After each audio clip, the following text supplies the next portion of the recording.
Итак, спасибо за то, что согласились ответить на несколько вопросов наших для наших участников Саха Википедии.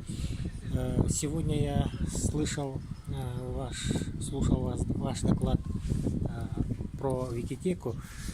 Ой, как она называется на украинский? Вики-джерела. Да. Если дословно перевести на русский, Вики-источники. вики-источники. Да. Вот. Сначала, пожалуйста, представьтесь. Я пользователь Атоли, активный пользователь украинского раздела Викитеки и иногда активный пользователь Википедии. Угу. Как долго вы в этих проектах? В Википедии я около 5 лет, возможно, немного больше. У Викитеки около 3 лет. Ага. Скажем так, в миру кем вы являетесь? Ну, Чем фактически занимаетесь? я занимаюсь системным администрированием. Угу.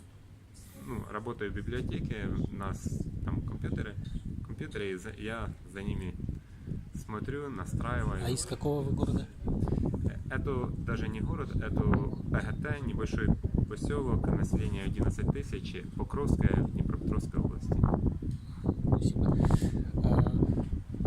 Расскажите, пожалуйста, основные тезы с сегодняшнего выступления. Что вы хотели донести до слушателей? Ну, то, что все материалы, будь то книги, монографии, документы, которые есть которые уже не защищены авторским правом, их можно и нужно вылаживать в Викитеку, чтобы пользователи имели к ним доступ. Потому что PDF-файл – это файл, который Google может и не проиндексировать. А вот вычитанный текст в Викитеке Распознанный. и распознанный, Угу. он не будет вместить ошибок и будет Google будет, поисковые Видеть системы его. будут его индексировать. Для чего это важно? Ну, это важно, чтобы популяризировать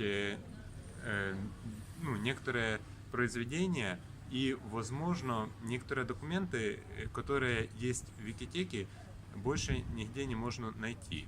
К примеру, некоторые документы были получены в архивах и выложены, впервые опубликованы для общего доступа в Викитеке. На эти документы есть ссылки со статей в Википедии. Вот один из примеров – это документы, которые касаются природоохранной среды. То есть те документы, в которых есть описание заповедников, их, почему там заповедник, его краткая характеристика. Эти документы вылаживаются, их сканированная копия в Вики-хранилище, распознанный текст в Викитеке, и в статье про саму заповедную территорию делается ссылка, используется материал из этих документов и делается ссылка на этот документ в Викитеке. А скажите, пожалуйста, вот распознанные тексты у вас какого-то одного формата или разнообразные бывают? И тексты могут быть, в большей степени используем формат PDF и DJI. На них налаживается в основном через FineReader текстовый слой, который потом Викитека сама подтягивает Конвертирует при редактировании. То есть слева мы видим тот текстовый слой, который наложен был FineReader, и который мы вычитаем, убираем ошибки, которые допустил FineReader. Справа перед нами само изображение текста, то есть сама картинка. То есть и мы на картинке смотрим какой текст на картинке, и исправляем текст в колонке слева, где у нас подтягивается текст, текстовый слой. Бывают интересные случаи, когда так исторически сложилось, что украинский язык не имел одно время был запрещен именно украинское правописание, и украинские буквы писались русским дореволюционным алфавитом. И FineReader, понятное дело, не может понять перед ним украинский текст, русский текст, и он делает много ошибок в таких текстах. Мы стараемся, чтобы такой текст соответствовал первоисточнику, то есть вычитываем, как есть разные шрифты, и написание Желехівка, Кулішівка, то есть варианты написания украинского языка, то есть разные правописания. Бывают даже ситуации, когда есть авторское написание, то есть этот автор придумал свою систему и писал своей системой. То есть эта система только у этого автора. Но мы вычитываем так, как было у автора, как было издано. В планах сделать адаптированный, более приближенный вариант текстов к современному русскому правописанию, как в русской Викитеке, где дореформенное правописание и современное правописание. А теперь у меня вопрос, касающийся таких современных текстов, у которых еще не истек срок,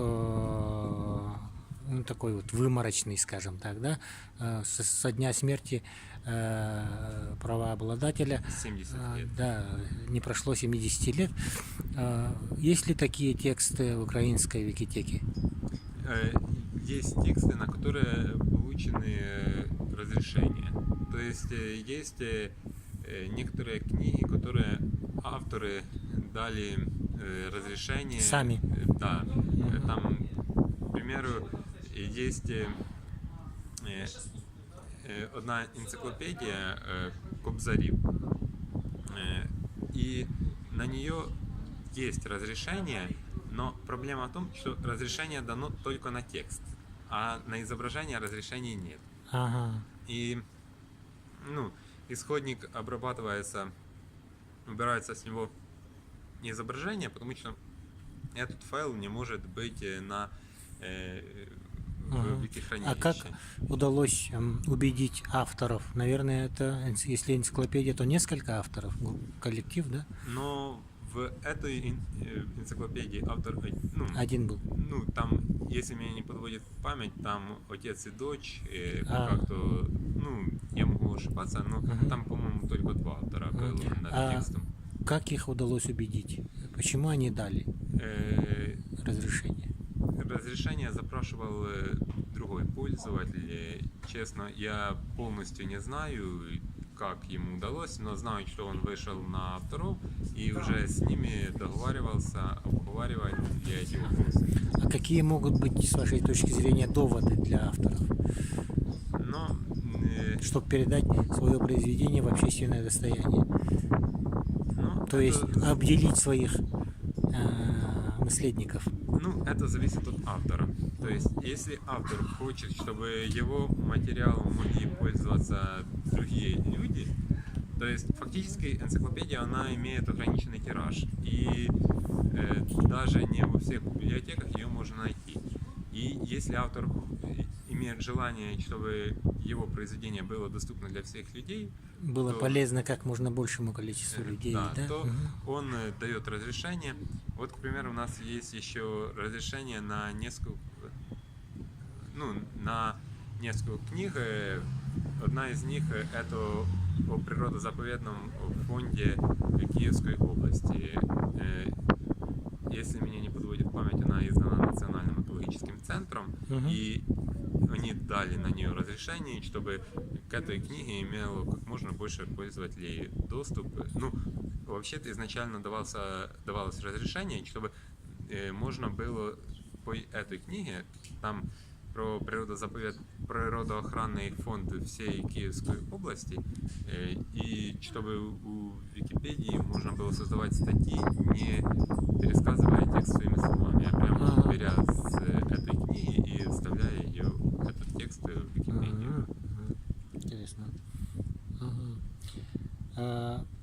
Ну вот это то, что касается авторов самих, да? А были ли такие случаи, когда наследники передавали своего деда, отца произведения в общественное достояние? Скажу честно, не знаю. Возможно, были, я не слежу за всеми.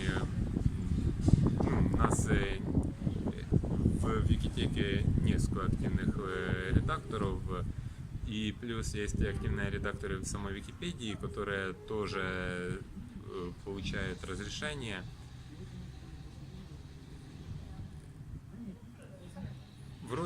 Вроде как были такие ситуации, но точно сказать не могу. Так, чтобы... То есть такой целенаправленной какой-то кампании широкой по какому-то там обучению, не знаю, писателей, чтобы они захотели передать в общественное достояние, такого в украинской Викитеке нету, да, пока? Ну, Это вот, если какой-то редактор интересуется каким-то текстом или произведением, он точечно выходит на самого автора и старается с ним работать. Да, в большинстве случаев так и есть. То есть были некоторые попытки контактировать с научными разными организациями, но эти попытки не увенчались успехом. Почему? Ну, не могу сказать. Разные причины в разных. Хотя есть, вот, к примеру, я сейчас вспомнил, успешный опыт. Было получено разрешение на перевод Библии в украинский. И сейчас этот перевод вычитан и выложен в украинском разделе Викитеки. То есть тот текст, который еще защищен сроком об авторском праве, но он уже есть у нас в Викитеке. Но там было получено разрешение именно на одно только издание. Понятно. То есть именно на редакцию какого-то года. В украинском законодательстве есть прописана процедура передачи в общественное достояние? Есть ли вообще понятие общественное достояние? Не хочу фантазировать. Возможно, что-то такое есть, но не буду так. Понятно. Спасибо. То есть это вопрос, в котором я не очень ориентируюсь. Хорошо, идем дальше. То, что касается каких-то фольклорных вещей, они же не охраняются таким имущественным авторским правом, да? Насколько такие тексты есть в вашем проекте? Ну, у нас народные песни, не знаю, какие-нибудь, может суть быть, в том, что украинский устное фольклор начали собирать довольно-таки давно. И, в принципе, структуризация, сбор фольклора — это уже тоже авторская работа, так скажем. Но есть авторы, которые занимались сбором фольклора и которые уже умерли более 70 лет назад. И тексты этих авторов, которые они собрали, записали, издали, они частично, не все тексты обработаны, но некоторые тексты уже обработаны и есть у нас в украинской Викитеке. Замечательно. Что еще хотел я задать? Какой вопрос относительно Викитеки и авторского права?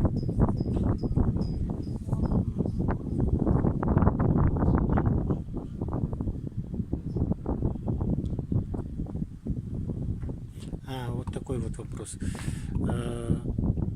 Вы когда-нибудь смотрели, изучали, откуда и кто смотрит эти тексты, какие категории читателей и через что они там, через ридеры смотрят, через настольные компьютеры, через планшеты, мобильные какие-то вещи? Не могу точно сказать ответ на этот вопрос, но у нас в Викитеке есть возможность скачивать тексты в, если не ошибаюсь, FB2 формат, PDF формат и MOBI. То есть можно использовать потом эти тексты, чтобы... И конвертировать, там инструмент же есть? Да, да. А он достаточно удобен, конвертер? Но Он не путает там верстку?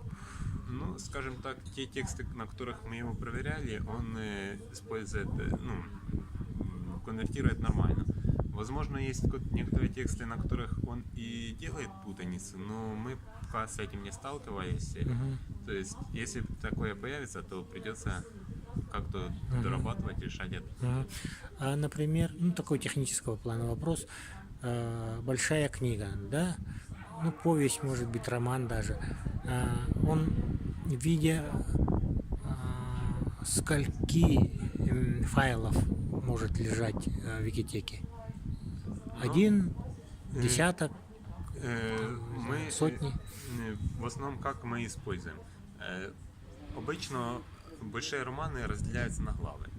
И мы в Викитеке вычитываем при вычитке, там есть определенный шаблон, который позволяет потом выделять диапазоны, на которых эти главы находятся. И когда вылаживаем в основное пространство, то мы вылаживаем эти тексты отдельными главами. То есть общее содержание, на нем активные линки, на каждую главу отдельно. То есть перед пользователем не один такой большой свиток, а несколько свитков немного поменьше. То есть, если он хочет читать, перекачать к себе на ридер, то он должен перекачать, скажем, 10 файлов, да? 10 глав. Ну, скорее всего, так. На этот вопрос пока не могу точно сказать. Ясно. Еще вопрос такой.